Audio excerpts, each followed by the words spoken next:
Laura, I think you went too easy on that principal. If her son violated a girl at his own high school, he should have been jailed for it immediately, not merely given house arrest. That only enabled him to try to violate our own daughter. Principal Clark said she hoped her son could receive therapy to cure him of his mental illness that made him a rapist. I agree with Suzanne. Sexual abuse of children is so traumatizing that a harsh punishment is necessary to deal with it. Right.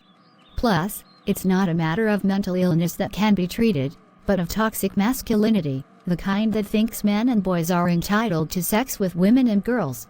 And these creeps prey on little girls because they think the girls would be easy targets.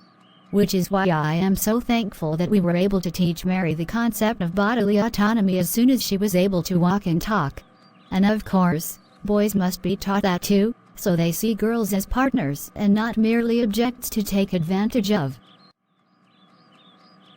So, do you think we should take Mary out of that school to prevent another such incident?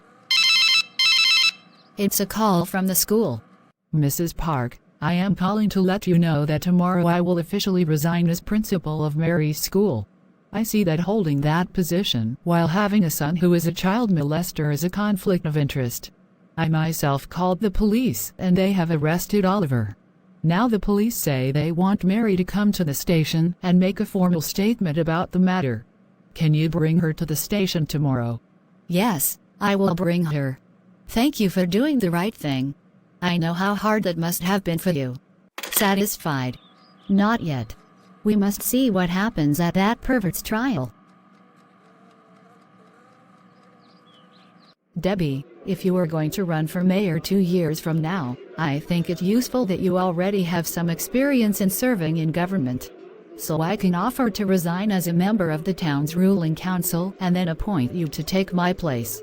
Your serving as a ruling council member will help you appreciate the importance of working alongside various people in the town to achieve what is best for the town as a whole. Mother, do you agree? Yes. I am hoping that once you work alongside people like Wayne Bentley, Patty Anderson, and Mike Florence on a regular basis, you won't see them as the enemy, but simply as people who have different priorities in life and in society.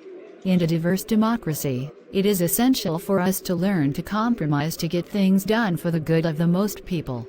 Otherwise, we only tend to hurt others, whether we are on the far left or the far right. A balanced perspective is what works best. I understand. So I will accept Jessica's offer.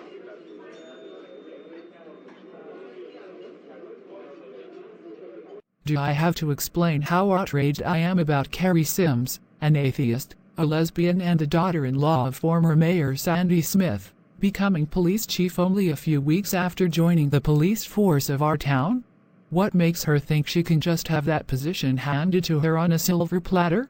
She herself assaulted a cop several years ago and put him in hospital. How can a person who disrespects law enforcement be in charge of law enforcement later? And the first thing she does as police chief is suppress a protest against left-wing policies of the town. Isn't the First Amendment also part of the law? This is tyranny, I tell you, and it must be stopped.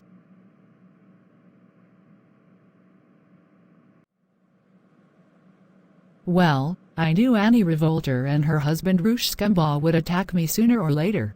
And they are not really attacking me for anything I've done, but for what I represent. Equal rights under the law for everyone.